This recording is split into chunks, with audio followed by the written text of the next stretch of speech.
D&D number 10, Circle of Life in Jesus' Name, Part 2, Chapter 24. It is September 28th, Saturday evening, Nashville Live, Nashville, Tennessee.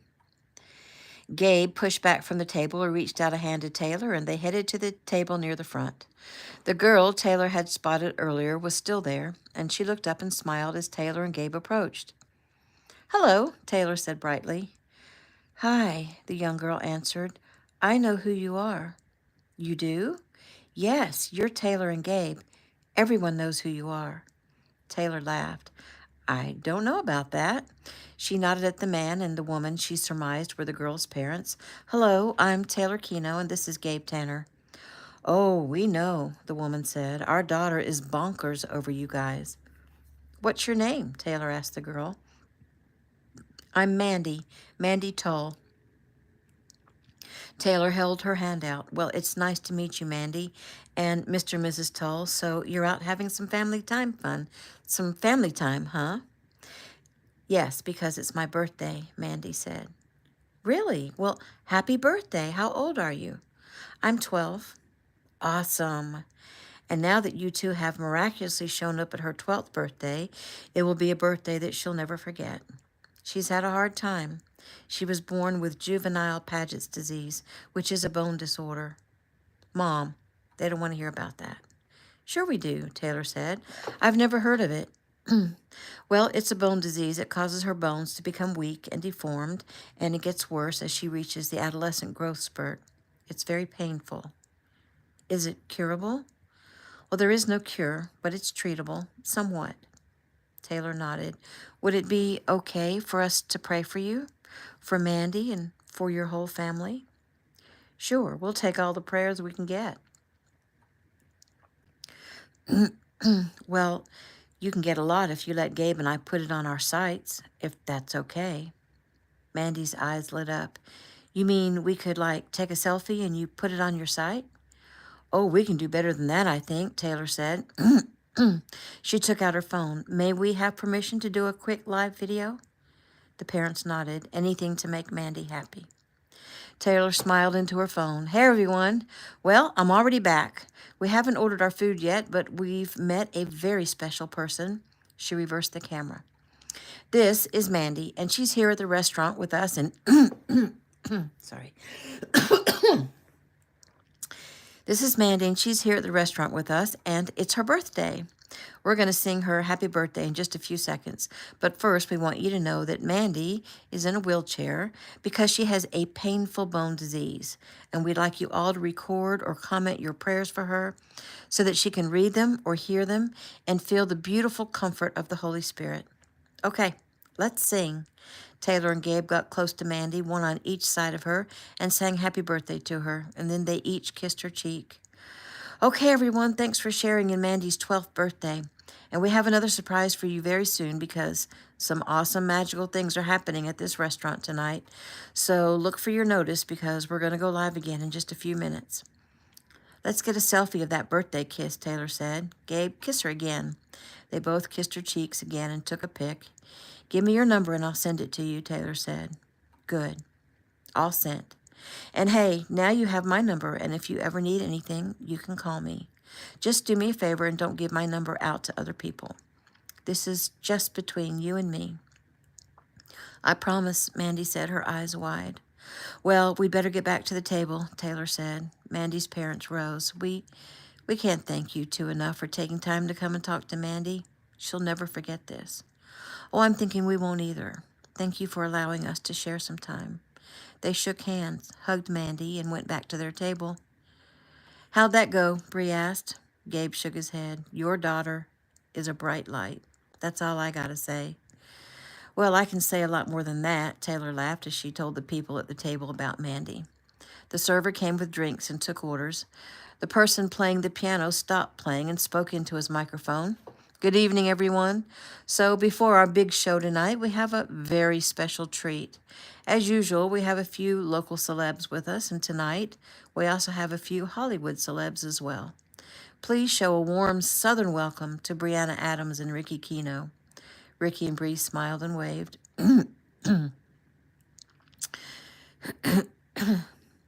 Tonight, our own Toby Nash is here, and he's going to share something with you. Toby, come on up. The whole restaurant applauded as Toby, Grace, and Logan came to the stage. Toby stood in front of one of the 3 floor mics. He took the mic from its stand and smiled at the crowd. Taylor pulled out her phone again. And I'm back. So here we go. Let's make this go viral. Everyone invite others. On stage right now is Toby Nash, who is good friends with my family and Gabe's family. Let's listen. Hey everyone, and thanks for that great welcome. Let me introduce to you my daughter Grace Nash, whom I'm guessing you already know since she's making quite the name for herself in gospel music. He stopped and waited for the applause to die down. Grace smiled and nodded her appreciation for such a kind welcome. And our good friend, who is Ricky Keno's and Brianna Adams' nephew, Logan Adams. Again, he waited. Tonight, my wife was honored to meet one of this restaurant's regular patrons. His name is Brennan Turner. Mr. Turner and his lovely wife came here on their very first wedding anniversary 50 years ago. Mrs. Turner has passed to a better world, but Mr. Turner is here to commemorate their beautiful life together. The very first time they were here, someone up here on this stage played Unchained Melody for them, and it was Mrs. Turner's song ever since. So tonight, in honor of the Turners, my daughter Grace and our good friend Logan are going to sing Unchained Melody for you. Toby put the mic back in its place and went to the piano. He nodded at the kids. Test your mics real quick, kiddos. Test, test, they both said.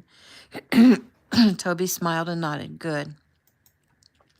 He nodded at Grace and Logan and played the intro that they discussed. Grace began alone for the first line, her voice clear and sweet. And then Logan sang the second line alone, his voice rich and warm. And then they blended together in harmony, and it was exquisite. Their voices blended perfectly. They'd only sung together at a few family gatherings. They hadn't rehearsed other than to discuss the arrangement as they sat at the table, but one could have heard a pin drop. And in between the actual singing, Toby's piano was rich and full. Oh, my goodness, Bree whispered in her husband's ear as she listened. I am blown away. Ricky nodded. Caroline wiped tears from her eyes as she watched the look on Mr. Turner's face. Gabe and Taylor couldn't stop smiling. This is so cool, Taylor whispered. They are freaking awesome, Gabe agreed. Get close-ups of their faces. I got this, Taylor complained. The number ended. The restaurant applauded. Some people actually stood, which is a big deal at a restaurant. Taylor got video of Logan taking Grace's arm as she came down off the stage and holding her chair for her, and also of Mr. Turner's face. Finally, she turned the camera on her own face. Well, everyone, that was special. Let us know in the comments if you think Logan Adams and Grace Nash were just awesome, because I sure do. So I guess that's all we have for you tonight. Let's get one more comment from Gabe. She flipped the camera again. Gabe, what do you got? Gabe smiled. I'm so proud of Logan and Grace. I mean, it's like they tell you all to always be prepared because you never know when you'll have an opportunity knock at the door. And both he and Grace, with no rehearsal, went up there and winged it and brought Mr. Turner some comfort.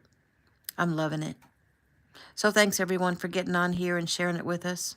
You guys are the greatest followers. I love the way you jump in and take up any challenge, and I'm looking forward to reading and watching the videos of what you send in. We might go live tomorrow at church if we can do it without causing a disturbance. I have it on good authority that Brianna Adams and Ricky Keno have been asked to speak at one of the Calvary Cross Christian churches somewhere in Tennessee tomorrow. We'll see if we can swing it. Until then, all you good people, stay strong and be blessed. Taylor ended the feed and smiled at Gabe. You're getting good at this. He laughed. I'm just trying to concentrate as if I'm talking to someone standing right in front of me. And if some stranger I've never met in person is standing in front of me listening to what little old me has to say, then I'd be grateful and I'd invite them to church with me, right? So that's really all I was doing. You're so real, Gabe. That's what everyone loves about you. The servers came with their food. As they were leaving, Brody jumped up and had a lengthy discussion with one of them. What was that all about? Logan asked. Brody smiled. You'll see. So, Mom, Dad, Taylor began, what are you guys going to do? I mean, you know, you haven't done your good deed yet. Bree smiled. Are you so sure? Oh, well then, what did you do? None ya, Ricky said quickly. If you don't mind, we'd like to keep our little deed private, but I promise we're doing something. Okay, that's cool. The good deed's done, the food served, the conversation turned to the delicious food and the adults talking about what each of their families had been up to. It was lovely, and shortly thereafter, a band featuring an up-and-coming young female singer took the stage. The evening at Nashville Live turned out to be well spent. As they got ready to leave, the servers came out with several large paper bags with handles, each filled with to-go dinners. 20 in all. They handed them to Brody. What's this? Toby asked. Brody smiled. Well, if you don't mind, I'd like to make a stop on the way home. On the way here, only a few blocks away, under the freeway underpass, there was a bunch of homeless people. Would you mind if we stop and hand these out real quick? Toby smiled. Of course I don't mind. Oh, Taylor exclaimed. Can we follow and help, Brody? Of course, if it's okay with your parents. Well, Ricky said, I was going to offer myself, Logan, and Gabe as security detail anyway, so yes, we'll go. You think I need someone to protect me? Toby asked. We always need someone to have our six, Ricky said. I got yours. Gabe smiled proudly. In his life, he was surrounded by warriors, and he loved it. New scene, it's September 28th, Saturday afternoon, Keno Estate, Crystal Cove, California.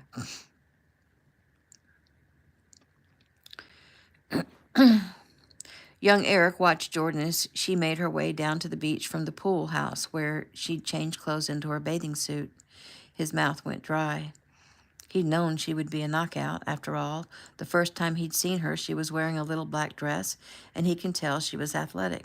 Still, Jordan, in a lime green bikini, her blonde hair blowing around her face, she was stunning. She had muscle where he hadn't known she had muscle. Her abs, her thighs, well, he needed to keep his eyes up on her face. She wore a white cover-up over the suit, but it was blowing back and not covering up much. She laid her bag on one of the lounge chairs he'd brought down. He'd already spread out 2 large towels on the chairs. She took off her cover-up and hung it over the back of the chair, then took off her sunglasses and smiled at him. He stood in the ocean, only ankle deep. Wow, Jordan, you are, beautiful. Beautiful. Were you going to say something else? He grinned. Yeah, I was going to say you are sexy as heck. She smiled. And so are you in your cute shorts there. He looked down. Cute? Well, by cute, I mean hot. He shook his head. They're just shorts. Yes, but they have cute little palm trees on them. He laughed. They were a gift from Tay a few years ago. Well, she has cute taste then, Jordan said. She got them for me for Christmas. She said my navy blue swim trunks were boring and for old men. She's right. You're just stalling. Come here. She came to where he stood in the water, holding a surfboard in one arm. She raised up and kissed him quickly, and he dropped the board, took her in his arms, and kissed her the way he thought she should be kissed. Are you ready to learn to surf? She nodded nervously. Don't be afraid. You're an athlete. I know you can do this. But surfing is a difficult sport, and it takes time to learn, so don't get down on yourself. Can I just see you do it first? Sure. He turned and grabbed a different board lying on the beach, attached the leash, and headed out. She watched him catch 3 waves, though the third one he wiped out. He came back in. Did that hurt? Nah, the waves here aren't big enough to hurt. I'm surprised you fell. He laughed. Everybody falls, all the time. Even pro surfers wipe out, all the time. No wave is the same. It's like the playing field changing on you throughout the ride. You have to adjust continually, but it becomes instinctive. So I'm not even sure if I can get up. Well, we'll never know until you try. Come on, I'll just show you how to man the board. She nodded. Don't let me drown. How well do you swim? Well, enough that I was on a summer swim team at the YMCA once, but the ocean kind of scares me. I got you, babe, he said softly. He held out his hand. New scene. Jordan lay flat on her back, breathing hard. Young Eric lay next to her on his side, looking down at her. You're okay. I almost drowned. He chuckled.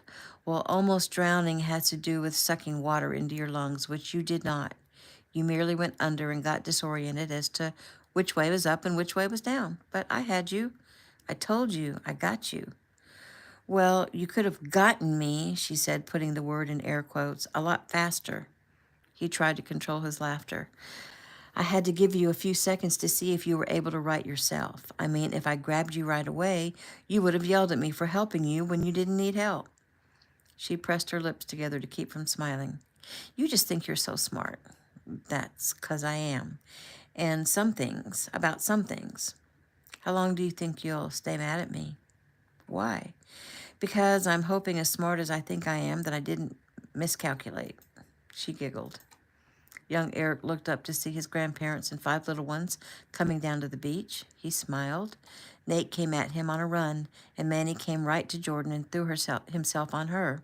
She grunted as she turned and wrestled him down. Hey, you little rat. He laughed and put his arms around her, and she had a soft spot for Manny, and she guessed he knew it. We going to build castles. Want to help us? Oh, I definitely do, Jordan said. She stood and went to join Mrs. Keno with Noah and Abe. Grandmaster Keno had Angelina in his arms and was carrying her out into the ocean to play in the waves. 3 bent down to have a conversation with Nate. So how's it going, Mr. Nathaniel? I like coming out to the beach. Well, I'm glad you do. Me too. Mommy said you're teaching Jordan how to surf. Will you teach me?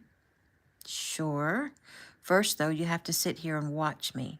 Watch exactly what I do and see how many things you can remember. And then, when I come back in, tell me the things I did. Okay? Nate smiled. Okay. Out in the water, Angelina put her arms tightly around her father's neck. I'm scared, Daddy. Eric held her tight. Oh, sweetheart, I've got you. Daddy won't let anything happen to you, I promise. Do you know what makes you scared? Uh-huh. I'm just scared. Well, are you scared if I put you down over there on the sand? No. Okay, then maybe it's the water that scares you. Uh-huh. It's so big. He held her in one arm so they could look out over the ocean together. That is a whole lot of water, isn't it, little angel? She moved her arm in a wide circle. It's this big. You know, way, way, way out there, he said as he pointed west, where you can't see, right in the middle of all this big water, is a little island called Kauai. That's where I was born and where I grew up. You grew up way out there in the middle of the big water? Yes, ma'am. One day we'll go on a vacation. Your mommy and I will take you on a plane and fly way over to the island so you can see it. But we'll wait until you're a little older. Okay. He smiled at her, getting the idea that she was glad they were going to wait.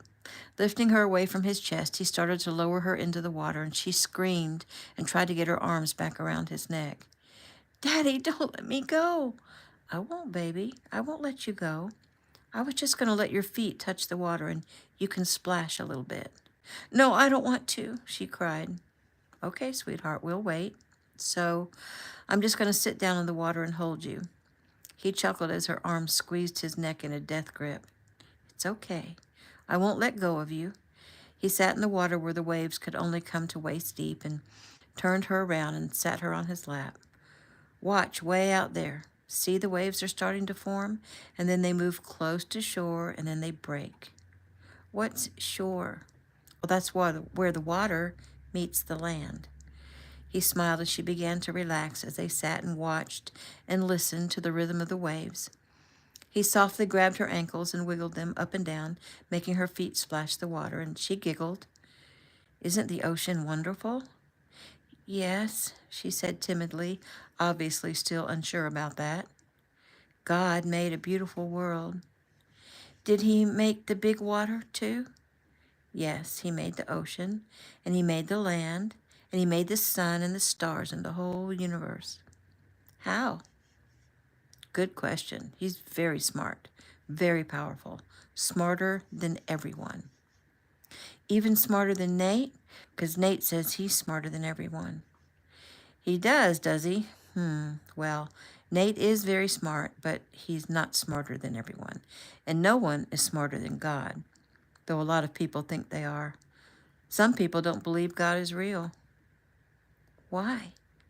Because it's very difficult for people to believe that there's someone as smart and powerful as God. But I know He's real. You do? Yes, because He speaks to me. And a long time ago, He sent His messenger to talk to me when I was just a little boy. I will never forget that.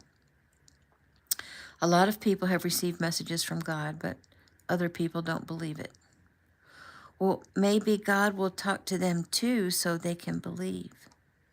Maybe, but you have to pray and believe, and He will start to talk to you in small ways.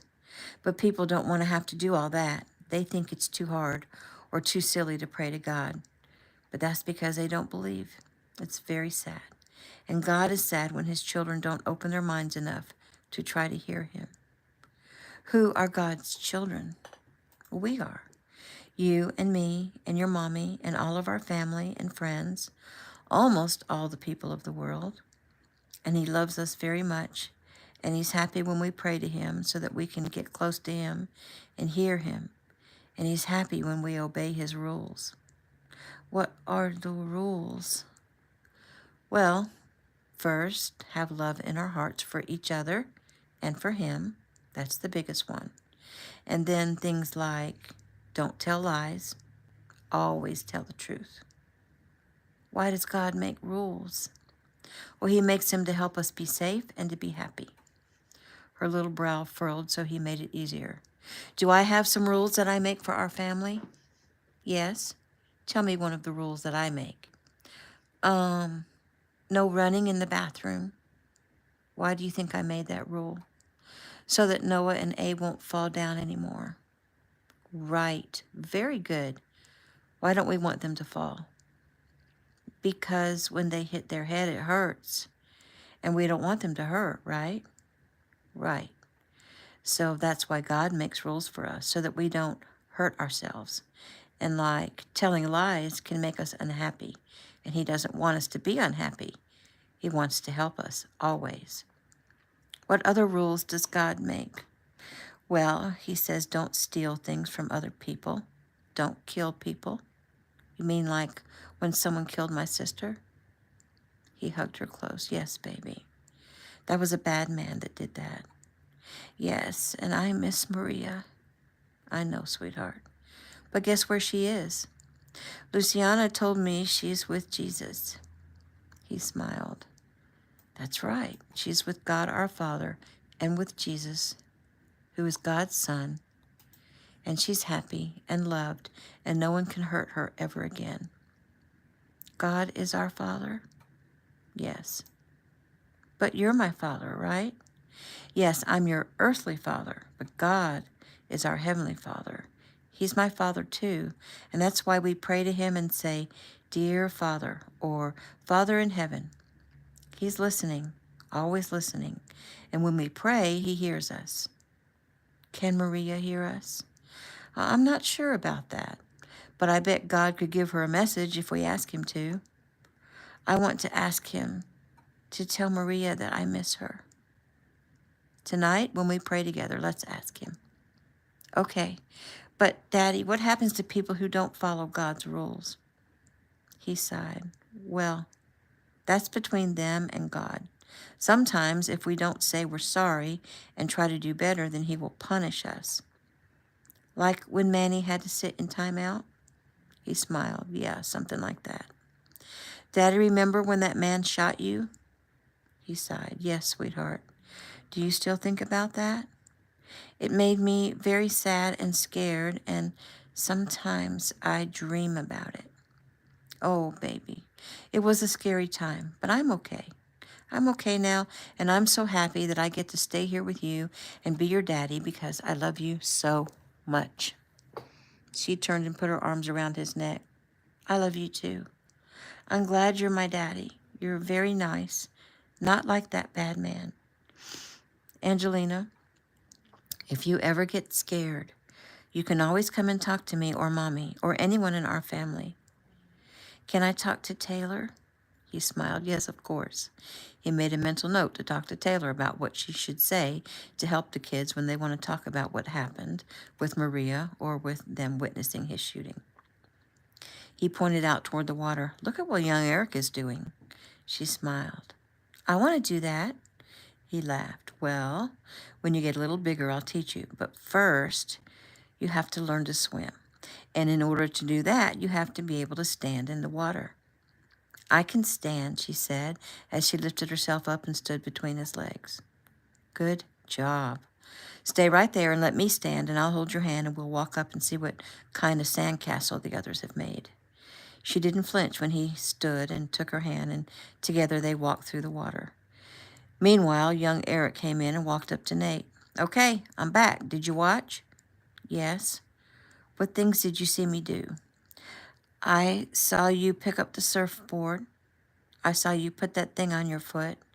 I saw you run out into the water and then lay down on the surfboard and then use your hands to swim away very far. Then I saw you stop and turn around, and then you just sat there a long time. Why? I was waiting to catch a bigger wave than the ones coming in. Why? Because the bigger the wave, the better I can ride it. Okay. What did you see after that?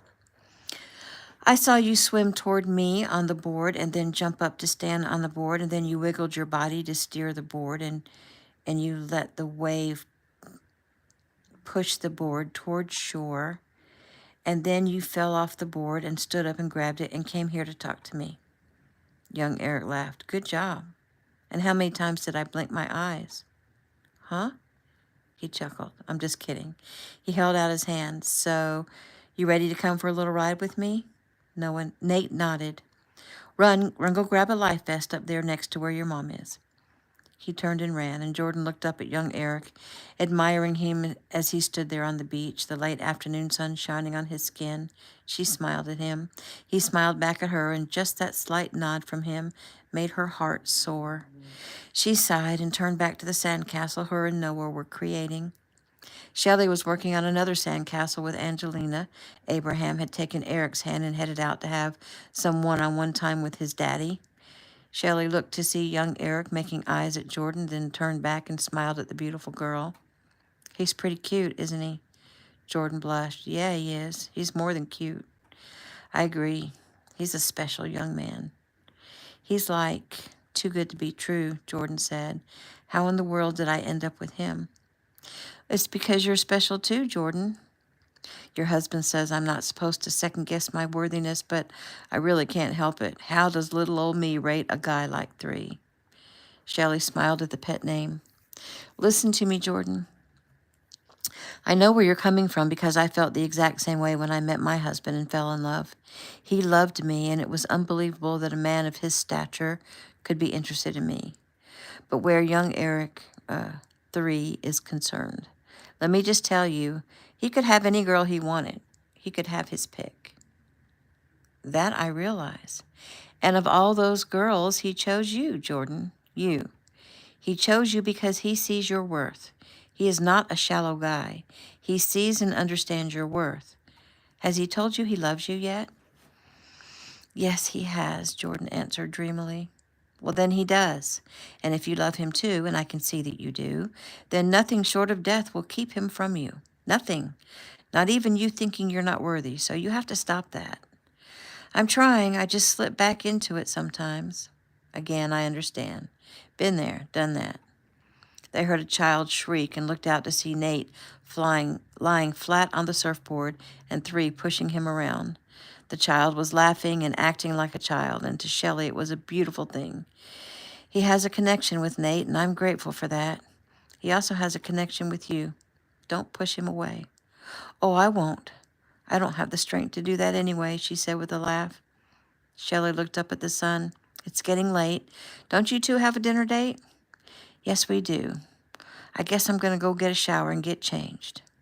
Well, instead of using the pool house, why don't you go up the staircase, take a right, and the last bedroom on the left is Bree's old room. It'll be much more comfortable to get ready in there. Okay, I'll do that. Thanks, Mrs. Keno. You know, you are so sweet. Shelley grinned. I can be, but I'm not always. You cross me or hurt one of my children and I become someone's worst nightmare. Jordan laughed. Well, you being a Kino, I have no doubt about that. New scene. It's September 28th, Saturday night, the Baja Club, Los Angeles, California. Young Eric watched as Jordan walked back to their table from the restroom.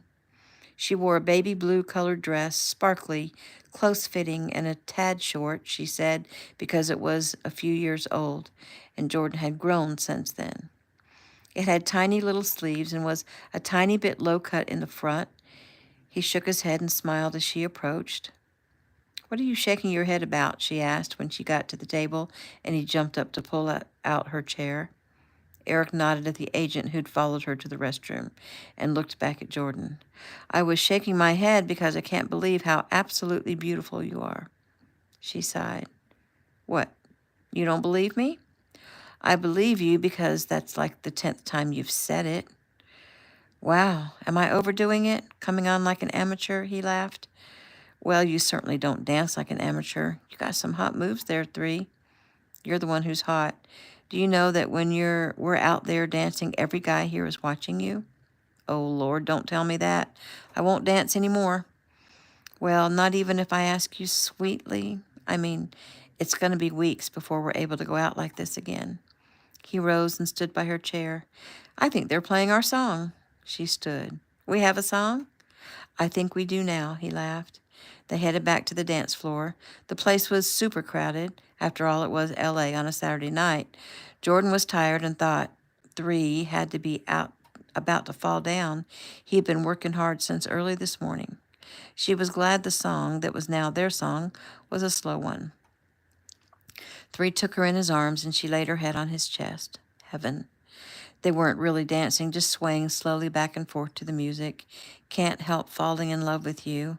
It was apropos, Jordan thought, because that's how she felt. And just as the song ended, young Eric bent his head and kissed her softly. She looked up at him and totally broke the spell. I am so thirsty. He chuckled. You just ruined my moment. Sorry, she giggled. You want a redo? He thought for a second. Nope, the moment is gone, he joked, then looked around. Let's just get the drinks at the bar. If we go back to the table, it could take forever. They headed to the bar. Young Eric worked his way in. Can I help you, sir? Yes, may I have a large ginger ale on the rocks and a Perrier with lime? The bartender nodded, then looked closely at Eric. You're a Kino, aren't you? Eric nodded. Now that I look at you, I can see it. I recognize the drink order first, though. Eric smiled. That's my dad. He'll always opt for Perrier. You know him? I've waited on him many times over the past 10 years. Cool. He's a nice guy. Thanks, I'll tell him you said so. The man set both drinks down in front of Eric. At the same time, to his right, where Jordan stood, some guy bumped into Jordan. She moved back. Excuse me, the guy said, obviously having had a few too many. No problem, Jordan said quickly. Well, you are one gorgeous number, the man said, placing his hand on Jordan's arm. Eric turned to face the guy. Back off. The guy sneered at Eric. Man, I wasn't meaning anything by it. Cool your jets. You think you're some big tough guy? Just move along, Eric said. I don't want any trouble. Well, I think you got it. 2 agents moved in and simply escorted the guy away. Eric sighed, turned, and grabbed the drinks and went to their table. Well, that was interesting, Jordan said. Young Eric shrugged. It happens fairly often. Usually, though, it's because somebody recognizes me as Ricky Kino's kid. It seems like a flashing neon sign hangs over me. Fight me, he said, opening and closing his hands. Well, if they do, I bet they're surprised. He smiled. Thanks for the vote of confidence. Jordan lifted her glass and drank almost the entire contents, and she put it down, eyed the remainder. I guess I wasn't very ladylike. Hey, if you're thirsty, you're thirsty. I think it was those fancy potatoes. They tasted really salty. Pomme de terre chantilly, he said. She giggled. You sound very sexy when you say that. Really? Well, how about boeuf bourguignon, chicken confit, quiche Lorraine, and creme brulee? She giggled. Stop, 3, or take me to bed right now. He chuckled. Oh, wow, Jordan. Those words coming out of your mouth. I think I just had a heart attack. Sorry, I was just teasing. I know you were, but one day I'm going to do just that. She blinked up at him, not knowing what to say, because he told her he was waiting to be married before he has sex. So was that like a kind of proposal, or the foreshadowing of one? She closed her eyes and thought about it. Are you falling asleep on me? He asked. Oh, I am a little tired. I can't believe you aren't. I'm getting there pretty fast. They sat chit-chatting for several minutes, but mostly staring into each other's eyes, and every once in a while he would lean over and kiss her softly, and she sighed, put her hand to her head. I may be about to say those words again, but this time I mean it. Take you to bed? Yes, but I mean to my bed. She frowned. I'm not feeling great. What's wrong? I suddenly have a pounding headache and I'm a little dizzy. Young Eric frowned. When was your last physical? Right before school started. There's nothing wrong with me. I'm very healthy, but I might be coming down with a virus or something. I hate to ruin the evening. It's not ruined. We were about to leave anyway. I think we both have had about enough. He looked around, waved at their server, who came immediately with the check on her handheld device. He quickly added a generous tip and tapped his card. He motioned at one of the agents. They were ones he hadn't met before tonight, Agents Torres and Stanton. Agent Torres came quickly. Problem, sir? Eric smiled. Just call me Eric. I'm the one that should be calling you, sir. And yes, she's not feeling well, so I'm going to go ahead and take her home. Just letting you know so you can get your car.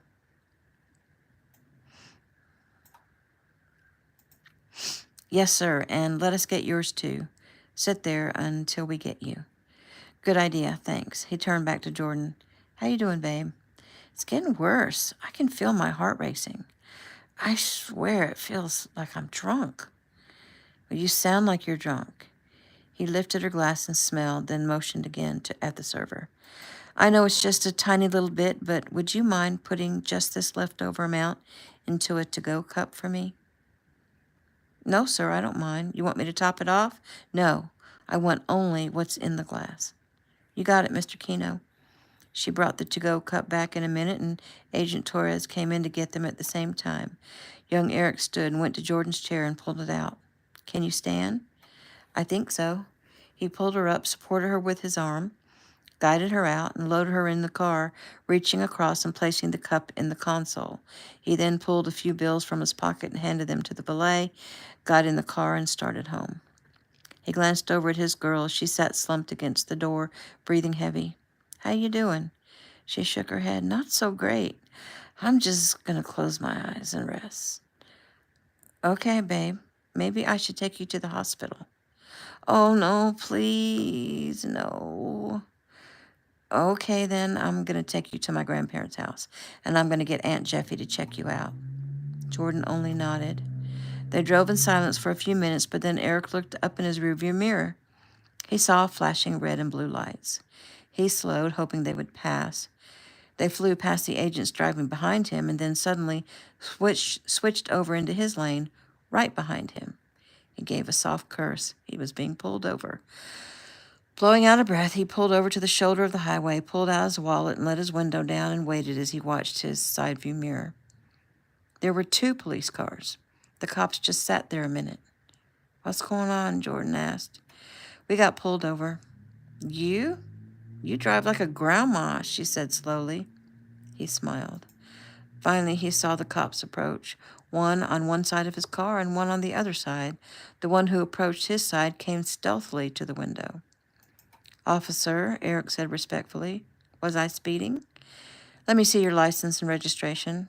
Okay, he said, handing it to him immediately. The officer studied the information and looked in the window, shining his flashlight in Eric's face. Who else is in the car? That's my girlfriend. Her name is Jordan Brooks. Uh-huh, and where are you heading? To my grandparents' house. Jordan isn't feeling well, and I was going to have my aunt check her out. Your aunt? She's a doctor. Right. Eric's brow furrowed, but what was that supposed to mean? At that moment, an ambulance pulled in front. right in front of Eric's car. "Sir, step out of your car." Eric turned to look at the cop, surprised by the order. "Step out of the car now," the officer commanded. Eric reached up and turned off the car, but apparently even that tiny motion was unacceptable. "Let me see your hands." Blowing out of breath, young Eric put both his hands out the window. The officer tried to open the door, but it was locked. "Unlock the door," he yelled. "Okay, but I have to use one of my hands to do that," Eric said. "Don't be smart, boy. Just unlock the door." Eric did it slowly to make sure the cop didn't think he was doing something else and then shoot him. The cop opened the door. "Get out of the car." "3, what's happening?" Jordan asked, trying to sit up. "I'm not sure, babe. Hang tight." Young Eric rose out of the car. "Step to the back of the vehicle." "You're kidding. What's going on? Why are you pulling me over?" The cop stood back and drew his gun. "Step to the back of the vehicle," he yelled. Eric did as instructed. He was confused. He had no idea what he'd done or what they thought he'd done. A third officer moved forward. "Put your hands behind your back." "Am I being arrested?" And that is the end of chapter 24. Da, da, da.